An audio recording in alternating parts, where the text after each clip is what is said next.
A paz do Senhor, povo de Deus, louvado seja o nome do Senhor Jesus.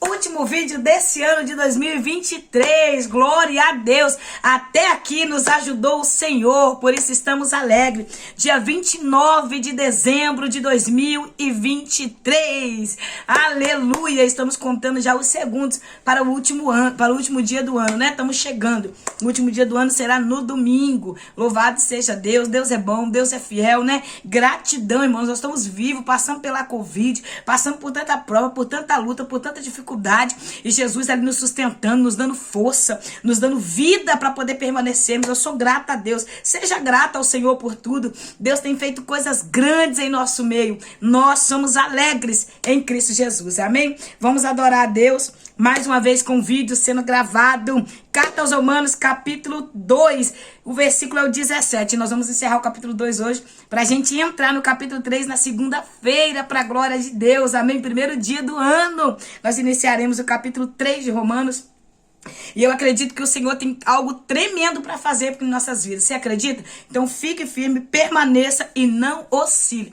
Sabe, ontem Deus me deu uma palavra muito forte, né, para ir a gente ali no culto do ciclo de oração, foi uma benção para a glória de Deus. E o Senhor me deu uma palavra muito forte falando sobre o plantio, né? Nós plantamos em 2023, talvez você ainda não colheu, ainda até você plantando desde o início do ano, o ano tá acabando e eu ainda não consegui colher ainda o que eu plantei. Então permaneça plantando, tá? Permaneça semeando, porque em Eclesiastes capítulo 11, versículo 6, depois você lê lá, a palavra do Senhor está nos incentivando a plantar de manhã, semear à tarde e esperar e não parar as mãos, porque nós não sabemos de onde vai vir a colheita da onde a gente plantou. Então fique firme, se você semeou, tenha certeza que você vai colher. Se você semeou, tenha certeza, convicção absoluta que você vai colher o que você plantou, amém? Mesmo que seja em 2024 agora, mas você vai colher. Então tem semente que está germinando e você vai colher o que você plantou. Amém? Então vamos lá, então vigia com o seu plantio, tá? Cuidado com a semente que você tá plantando, porque se a colheita tá ruim, é porque a semente não é boa, tá bom? A semente que tá sendo plantada não tá sendo boa, então muda a semente que vai melhorar a colheita, amém? Vamos lá, então, verso 17 diz assim, a epígrafe tá dizendo, o crente deve ser fiel à palavra, nós temos essa convicção. O crente tem que ser fiel à poderosa palavra de Deus. O crente tem que ser fiel, convicto na palavra que ele prega, que ele crê, que ele lê, que ele vive, né, que ele fala. Então ele precisa crer nesta palavra. Nós temos que crer na palavra porque a palavra é o próprio Deus. Amém? Vamos lá. Ora, tu que levas o nome de judeu e te fundamentas na lei e te glorias em Deus. Isso aqui é Paulo falando. Presta bem atenção. O verso 18 continua dizendo, tu que conheces a vontade de Deus e aprovas as obras excelentes, porque é instruído pela lei, verso 19, tu que estás certo de que foste chamado para ser guia de cegos, luz para os que estão na escuridão, Paulo está condenando a hipocrisia no capítulo 2. Paulo começa falando no capítulo 1, todos nós somos pecadores, todos nós somos falhos, pecadores, e é graça e misericórdia. Paulo está dizendo que pela fé traduzido no grego, significa crer. Então a fé é quando você crê. Então se você tem fé, você crê em Deus. É isso que Paulo está dizendo. A justificação é pela fé. A justificação é dom, vem de Deus, não vem do homem. Então só o Senhor pode fazer com que nós possamos receber essa misericórdia que é a salvação, através da fé que nós exercemos em Cristo Jesus. Então aqui ele está condenando a hipocrisia, nesse finalzinho desse capítulo 2. Ele está falando que o crente tem que crer na palavra, porque a palavra está sendo bem clara. Só que a religião, a religiosidade, os judeus eram um povo muito religioso, né? Então eles não criam que Jesus era o Filho de Deus, que Jesus foi assunto ao céu, não acreditavam na mensagem do evangelho que estava sendo pregado através dos apóstolos. Então você vê que quando você começa a estudar, você vai ver que tinha muita incredulidade no meio deles, para não crer que Jesus era o Filho de Deus. Então Paulo está dizendo para eles, ora, se vocês, né, no caso aqui, vamos supor, tá tu, então se vocês, né, porque no caso aqui, vamos supor, Paulo está dizendo, né, tu que estás certo de que foste chamado, peraí, eles têm a convicção do que eles foram chamados, eles têm a certeza que eles foram chamados, então, para ser guia de cegos, luz para os que estão na escuridão, esse versículo 19 é um versículo muito profundo, porque tu que estás certo, quer dizer, certo, convicto, você tem certeza. Ele está falando para eles que vocês são guia de cegos, né? Luz na escuridão para aqueles que estão em trevas, mestre dos ignorantes, professores de criança, porquanto tem uma lei a expressar maior do que o conhecimento da verdade? Ó, vamos lá? Pois então, tu que tantos ensina a outro, por que não educas a ti mesmo? É uma pergunta que Paulo... Aqui ele está fazendo algumas perguntas, vai fazer algumas afirmações, e a gente precisa entender isso. Paulo está fazendo essa pergunta para os irmãos ali, para os judeus religiosos, né? Para os judeus hipócritas, para os gregos hipócritas, os romanos hipócritas nesse tempo, que estavam dizendo que serviam a Jesus, mas distorceram tudo. Outros que estavam ali naquela briga, naquele partidarismo, né? Dividido ali quem era e quem não era. Quando você vai na Carta aos Coríntios, capítulo 3, se eu não me engano, você vai ver que tinha aquele partidarismo ali na igreja, né? Ah, eu sou de Paulo, eu sou de Apolo, eu sou de Cristo, né? Então Paulo, entra quebrando, tirando esse partidarismo. Aqui ele já vai escrevendo esta carta para enviar para os irmãos romanos, já mostrando toda a sua sabedoria e toda a sua graça. Então ele está mostrando, declarando aqui tudo que ele tem, né, de proporção que ele tem, porque havia algumas situações na igreja lá de Roma que ele precisaria estar lá, e ele queria estar lá. Paulo tinha desejo, Paulo estava ansioso para estar em Roma. Então Paulo vai escrever, aí o verso 21 está dizendo: pois então tu que tanto ensinas a outro, por que não educas a ti mesmo? Tu que pregas que não se deve furtar e furtas, é assim o hipócrita, tá? O hipócrita, ele condena aquilo que ele faz. Tá? A pessoa hipócrita, ela condena aquilo que ela faz. Tu que ensinas que não deve cometer adultério e adulteras? Tu que abominas os ídolos, mas roubas os templos? Ó, é forte isso, né? É condenar a vida do irmão, o pecado do irmão, mas tá praticando aquele mesmo pecado. Tu que te orgulhas da lei, desonras a Deus, desobedecendo a própria lei, pois como está escrito, por vossa causa, o nome de Deus está sendo blasfemado entre todos os povos. Presta atenção, irmãos. Porque do pecado dos irmãos ali judeus, dos irmãos que estavam errando, o nome de Deus estava sendo blasfemado. Então imagina hoje, na igreja atual de 2023... quanto o nome do Senhor não tem sido blasfemado pela boca de pessoas que não conhecem a Deus, por ver crentes desconcertados, crentes mal pagador, crentes que aqui Paulo está dizendo, ó, que fala sobre adultério, mas adultera, que critica o roubo, mas rouba, que fala mal, que fala que está guiando os cegos, mas está na escuridão também. Então, que diz conhecer a Deus, mas não conhece. Quantos estão assim? Que fala, condena a idolatria, mas também idolatra. São pessoas que condenam a prática do pecado, mas pratica. Fala do erro do irmão, mas vive errando. Pessoas igual uma fofoqueira que vai falar mal de outra fofoqueira. Um adúltero que fala mal de outro adúltero. Um ladrão que fala mal de outro ladrão.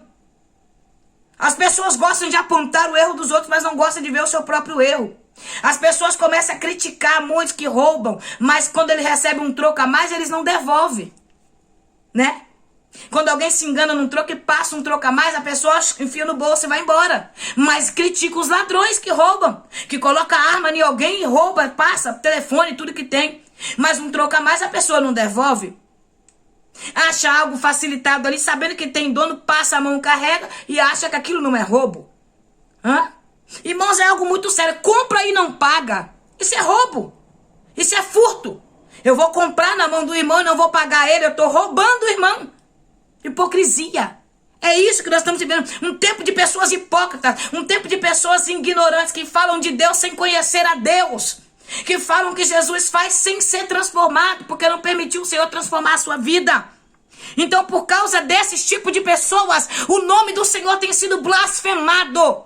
Tem pessoas que estão se denominando ateus, tem pessoas que xingam a igreja, falam mal de pastores, falam mal de homens e mulheres de Deus, despreza, menospreza a gente, irmãos. Quantas vezes pessoas me menosprezam por saber que eu sou uma cristã? Porque conhecer alguém que é relaxado com a obra de Deus. Porque de saber de alguém que não tem vida com Deus, que não tem posicionamento com Deus. Quantas pessoas desfaz de mim, desfaz de você, talvez, que anda na posição, na brecha com o Senhor. Por quê? Porque da blasfêmia de muitos outros que estão brincando com a verdade. Então outros povos, como Paulo está dizendo aqui, ó, o nome de Deus é blasfemado entre todos os povos. Então quer dizer, muitas nações, irmãos, muitas pessoas estão vendo o desconcerto da igreja brasileira, a zombaria, a mistura que estão fazendo dentro da igreja brasileira, as coisas que têm acontecido dentro da igreja brasileira têm sido servido de escândalos na rede social, vídeos nas redes sociais, cada escândalo, cada coisa de tristecer o coração de um verdadeiro cristão, de uma verdadeira cristã. Nós estamos vendo isso, pessoas zombando dos dons espirituais, pessoas que debocham das coisas que é santa. Então pensa bem, irmãos, não seria um caso da gente nos analisar, não é analisar o irmão, é se analisar. Eu me analiso, irmãos, eu procuro em mim onde estão as falhas, e quando eu vejo, eu vou pedindo a Deus, Deus me dá força para parar, para tirar, porque nós somos pecadores. É por isso que Paulo fala sobre toda a impiedade do homem, o pecado do homem, que está fundamentado na fé. A gente precisa ter essa fé fundamentada na fé em Cristo Jesus para ser salvo. Não posso cauterizar minha mente dizendo que eu já estou salvo, que eu estou no céu. Eu não posso dizer que eu não preciso mais santificar. Isso é um pecado se eu fizer isso. Claro, nós já somos salvos. Ninguém perde a salvação, não. O crente peca. A diferença do crente é o seguinte: o crente não tem intenção de pecar. Ele pode pecar por um desvio, por um erro, porque o pecado é errar o alvo. O pecado é errar o alvo. Ele pode desviar, errar o alvo por um momento, mas ele não tem a intenção de pecar. Já o ímpio não, o ímpio peca com a intenção de pecar. O ímpio faz com a intenção de fazer. A pessoa ímpia, até crentes que estão dentro da igreja ímpio, crentes ímpios dentro da igreja, que são esses aqui que Paulo está se direcionando, eles têm a intenção de pecar. Vou fazer, depois eu peço perdão a Deus, Deus me perdoe, tá tudo ok. Isso é a raiz de amargura que fala na carta aos Hebreus, capítulo 12, verso 15. É a raiz de amargura, é uma mente consciente, é fazer um pecado consciente, né? É saber, tá se excluindo da graça de Deus, se afastando da vontade do Senhor. É isso. Então Paulo está nos trazendo esse ensinamento, essa visão, abrindo a nossa visão neste momento com isso, ó, com essa palavra poderosa. Olha só, verso 25. Porquanto a circuncisão tem valor se obedecerdes à lei, mas se tu não obedecerdes à lei, a tua circuncisão já se tornou em incircuncisão, quer dizer, inválida. A sua circuncisão, ela vai se transformar em incircuncisão, como se você, no caso, tivesse não sido circuncisado. É isso que Paulo está dizendo para os judeus naquele tempo. Olha, você circuncisou, mas é como se não valesse mais. Por quê? Porque até circuncidaram, mas porém não vive a lei, não vive a palavra de Deus. Então era inválido a circuncisão deles. Então olha só, verso 26, se aqueles que não são incircuncidados praticam os preceitos da lei, não serão eles considerados circuncisos? Ele está dizendo que os gregos, né, os romanos ali, que não eram circuncidados, mas que seguiam a lei, porque tinha muitos que estavam seguindo a lei, muitos que estavam obedecendo a verdade, eles estavam sendo, como por Deus, circuncidados. Porque seguia a lei. Porque é o que ele falou assim, não adianta aqui ser ouvintes, não é aquele que ouve, é aquele que obedece. Não é aquele que somente estão ouvindo a lei, no verso 13 aqui do capítulo 2. Não é somente quem está ouvindo a lei, mas é aqueles que estão obedecendo a lei. Paulo está dizendo, então, se vocês não obedecem a lei, se vocês não ouvem nem a Deus, e aí? É algo que a gente precisa pensar, né? Ouvir a palavra e não viver ela. Muita gente está assim, ouve, mas não vive a palavra. Ouve a palavra, mas não vive a palavra. Ouve a palavra e não vive a palavra. A luz apagou aqui, não quer acender, não. Ah, Jesus. Ah, acendeu. Apagou. Vamos lá. Acendeu de novo, glória a Deus. Verso 27. É aquele que é por natureza incircunciso, mas cumpre a lei. Ele condenará a ti, que mesmo tendo a lei escrita e a circuncisão é transgressor da lei. Vê? Ele está dizendo que o Senhor condenará, mesmo ele sendo circuncidado, mesmo aquele judeu sendo circuncidado. Verso 28. Portanto, não é legítimo judeu quem simplesmente é o exterior, fora. Somente fora. Não é porque foi circuncidado, não é porque foi tirado a pele ali do crepúsculo, que eles são... porque assim, a religião faz isso. A religiosidade faz o crente ficar assim, se sentir mais santo, se sentir mais salvo, se sentir melhor do que os outros. A hipocrisia, né? A soberba no coração do homem. E assim eram esses homens aqui, soberbos, hipócritas, que se sentiam mais santos do que os outros. Portanto, não é legítimo o judeu que se simplesmente o exterior, só fora, mostra fora, mas dentro né? Então é algo da gente analisar. Fora a gente está mostrando muita coisa, mas o Senhor quer ver o que está dentro, o Senhor quer saber o que está dentro de nós. Verso 29. Absolutamente não. Aleluia. Judeu é quem é o interior. E circuncisão é realizada na alma do crente, pelo Espírito. E não apenas pela letra da lei. Aleluia. Para todos estes, o louvor não provém dos homens, mas de Deus. Aleluia, transformação verdadeira por dentro, transformação na alma, que só pode vir pelo Espírito da verdade, pelo Espírito Santo de Deus. É isso que Paulo está dizendo. A transformação vem de dentro para fora, não é de fora para dentro, é de dentro para fora. Então só pode vir absolutamente essa transformação quando vem do Senhor, é o interior sendo transformado. Então Paulo está dizendo, porque os judeus falavam que eles não, que os ímpios, que o ímpio não podia fazer parte da salvação, não podia ir para o céu, Deus não ia salvar, os judeus, os gregos não podiam, os romanos não podiam, só eles que eram o povo escolhido, a nação eleita, descendência de Abraão, descendência ali das tribos de Benjamim, da tribo de Judá e por aí vai. Então eles se sentiam mais santos, separados que os outros, eles se sentiam melhores que os outros. Então Paulo está quebrando aqui essa religiosidade do povo, a hipocrisia deles. Então, irmão, isso aqui é algo muito sério. Não sejamos hipócritas, mas sejamos servos fiel a Deus. Não sejamos hipócritas, sejamos crentes em Cristo Jesus,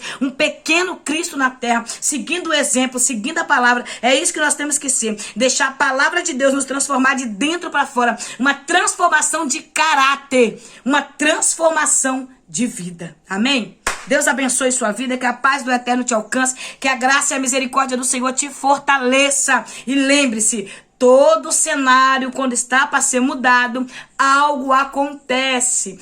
Prova vem, luta vem, dificuldade vem, mas algo vai acontecer. Então não desanime se o vento ainda está soprando aí, tá? Se o vale ainda está aí, se está no deserto ainda, só passa glorificando, porque tem mudança de cenário, tem virada na sua vida, em nome de Jesus, amém? Que Deus abençoe sua casa, que Deus abençoe a sua família, que a sua passagem de ano seja maravilhosa, cheia da graça, da presença do Senhor. Eu creio que você deve estar na comunhão com a igreja, junto ali com os santos, né? Abraçados, fazendo bem aos domésticos de casa, como nos ensina a palavra de Deus. Então eu acredito que Deus tem coisas grandes para fazer nesta virada de ano, na vida de todos os cristãos que estão com expectativa no coração. Então, que 2024 venha cheia de paz, de alegria, de saúde para tua casa, para tua família, de restauração, de restituição, de cura, de transformação. Que 2024 venham cheios da misericórdia do Senhor e da graça sobre a sua vida e sobre a sua família e sobre a minha família e sobre a minha vida também. Feliz 2024 em nome de Jesus. Estamos juntos. Segunda-feira nós chegaremos para a glória de Deus juntos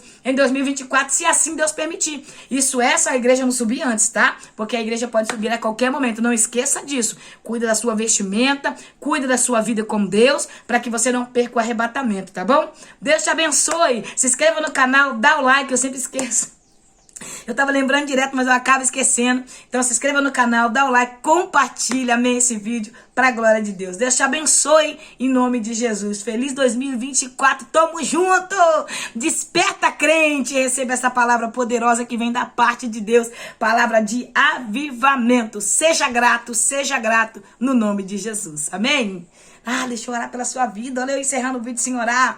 Pai, em nome de Jesus, nós queremos ser gratos ao Senhor agora, meu Pai. Neste momento eu quero orar, Pai, te agradecendo por 2024. Se o Senhor permitirmos nós chegarmos lá na segunda-feira, eu já quero ser grata ao Senhor por mais um ano de vida. Senhor, nós estamos adentrando esse ano, Pai. Nesse ano de 2023 nós passamos por muitas coisas, ó Pai. Fomos fragmentados, fomos feridos, machucados, passamos por luta, por provas, mas estamos vivos, meu Senhor. Estamos na Tua presença te glorificando. E eu louvo a Deus pela vida dos meus irmãos que estão inscritos aqui nesse canal, Senhor. Continua abençoando a vida dos teus filhos. Continua, Senhor, derramando a chuva de graça, derramando misericórdia. Senhor, faça com que teu nome seja glorificado, resplandecido na casa da minha irmã, que ela possa alcançar, Pai, o desejo do coração que glorifica o teu nome. Seja feita a tua vontade na vida dos meus irmãos. Nos ajuda a continuar, no nome de Jesus, em 2024, mais firme ainda, mais forte ainda. Senhor, se lá na fé, crendo na resposta que vem da parte de Deus, no nome de Jesus. Que Deus te abençoe, que a paz do Eterno continue te fortalecendo no nome de Jesus. Amém?